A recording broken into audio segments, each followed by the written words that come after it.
Hello, this is Esther Hicks, and this is the Law of Attraction Workshop Series. Our primary intent with this work is to connect with those who are attracting this information, and we are so appreciative of the role of your intentions in this joyous co-creative experience. So, as we move forward, we want to assist you in coming to a newfound resolution that, of course, you're going to explore contrast. It's why you're here. You're leading edge creators intending to explore contrast. Without the contrast, you could not come to new, expansive conclusions. Of course you're going to explore it. And of course you're going to see what you don't want. And of course it's valid for you to vividly see what you don't want. But in the moment that you're seeing what you don't want, you are rocketing a desire about what you do want, and everything that isn't physical you, the whole non-physical universe, source, that which you call God, your inner being, your soul. We can't find enough words to describe the whole of you that is now fixated on your new improved idea. Everything is over here in this vibrational reality. So now, been hearing about law of attraction? Law of attraction says that which is likened to itself is drawn. So you sent another rocket of desire over there, added to your vibrational reality, and law of attraction is responding to this vibrational reality in a new, more powerful, more vivid way than ever. And what that means is this vortex of creation, because of law of attraction's attention to it, is now bringing a culminating, a drawing together, an attraction, a magnetic attraction of all things necessary for the completion of your creation is not just underway, it's done. Everything's been amassed. The other people with the perfect attitudes, because the people that didn't match your creation weren't drawn in. Only what works for what you've asked for has been drawn here. Circumstances and events and people and rendezvous have all amassed. It's vivid, it's real. If you could see it, you'd be as delighted for you as we are. The question that this Art of Allowing workshop wants to ask is, where are you?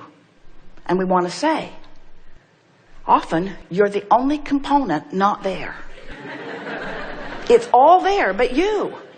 And until you get there, it can't be your reality. So you could say, and we will say, your vibrational reality has created a reality that is ready for it to pop and hatch in your experience right now, unless you're beating the drum that doesn't let you're the only missing part, the only missing component to this creation. The art of allowing is you figuring out how to allow yourself to be drawn in, not make yourself go there. That's not what it is. This isn't the art of assertion. This isn't the art of motivation. This isn't the art of making something happen. Law of attraction is bringing it all together. You've got to allow yourself. You see, the other components have allowed themselves in, and you know why? Because they are a vibrational match to what you're asking for. So the property came, the money came, the other people came, the cooperative everything came. Everything came. You got to allow yourself there. And what might you do that would keep you from allowing yourself to go? Now, law of attraction is bringing all of this together. Are you hearing this? Law of attraction is bringing this all together. So someone not worrying about it, they got in. In other words, everything that you need for your creation, all of the financial backing, already lined up. All of the buildings you'll need, already lined up. All of the lovers you're looking for, already lined up. Everything's lined up. Everything's not only lined up, everything's assembled. It's not just assembled, it's all right there. It's all right there, ready for you to let yourself see the revelation of it, ready for you to do what? To allow yourself to go. So what do you have to do to prepare yourself to be there? Stop doing that thing you do that's not letting you go. Stop noticing it's not done. Stop worrying. Stop focusing upon the things that are opposite of it. Stop being stuck in step one. Stop saying, where is it? Why isn't it here? What do I need to do differently? Just relax in the knowledge that it's all being drawn, including you. So allowing is about relaxing and trusting and believing. Allowing is about hoping. In other words, so here's the vibrational reality. You like that term? Do you get it? Conceptually, it makes sense to you? It's so vivid. It's so real. We want so much for you to see it, but you know, if you're not in the vicinity of it, you can't see it. You can't even feel it or hear it from us. This must just look weird. A vibrational reality, blah, blah, blah, blah, blah. If you are in despair, if you are in disappointment, if you are in fear, we know you can't hear it, you can't see it, you can't sense it. You're not getting any clues. You're not feeling optimistic. You're not getting any feeling of inspiration. You don't even want to get out of bed. You don't even want to think about it. When you get mad, you're closer, but you still can't find it. In frustration and overwhelmment, oh, you get an occasional clue, but you dig in and focus upon what's bothering you. So it's not very consistently good.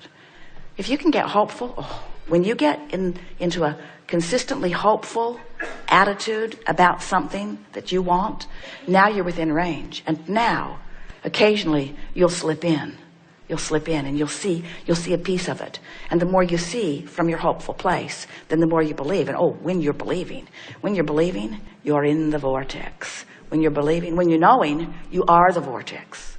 When you know it, nothing less than what you want can be. When you know it, you walk, you speak, it happens. You walk, you speak, it happens. People say, how does this happen to you? And you say, because I know. I know my well-being. I know my worthiness. I know with clarity what I want. Life has helped me see it. And I know that I'm worthy. I know my worthiness. I know. But meanwhile, hang around there, out there, and hope. That's fine. Hope's good enough. If you can get to hope on the things that you care about, hope will bring you in enough that you'll start seeing evidence, and then you'll start believing. And once you start believing, then you're in the vortex. Then there's no separation between you and you. Then the manifestation must show itself to you. But friends, there's one thing that we really want you to understand. We're not trying to get you to to allow yourself into your vortex because we want you to have all that stuff that's in the vortex. While we do, we want you to have everything that you've been asking for. We want you to train yourself little by little into the allowing place, because the feeling of movement toward the vortex is the sublime feeling of life working for you. We want you, even before you're in the vortex where the manifestation shows itself to you, we want you to enjoy the ride on the way to the vortex. Now think about it. As Jerry and Esther are traveling from Phoenix to San Diego, most of the way they're not in San Diego. Let's call San Diego the vortex. Jerry calls it the Garden of Eden. Let's call it the vortex. Let's call it the vortex. Except for that one bad refrigerator, everything's perfect. So here is this vortex, and they're on their way across the desert. But they're going to travel 400 miles before they arrive where they want to be. What we want you to understand is moving toward the vortex is the blissful aspect of life, you see. As you move from an attitude of hoping and trusting, hoping and knowing, hoping and trusting, wanting, hoping, trusting, this vortex that will eternally call you will give you the most delicious, breathtaking, vivid, tactile, visceral, delicious experience of life imaginable. And sure, you'll get in there and you'll revel in the manifestations. You will. It's so great to see something manifest that you've been wanting. But when it does, you'll say, yippee, for a minute. Because the process of life is going to always keep another vibrational reality out there before you. You are eternal creators of a new vibrational reality. And the living of life is the movement toward that vibrational reality. That's the eternal nature of your being. And if you get hung up for very long in an awareness that you're not getting something that you want, and then you turn that into the artful habit of beating the resistant drum, then life stops being fun. And you start wondering, what is it all about?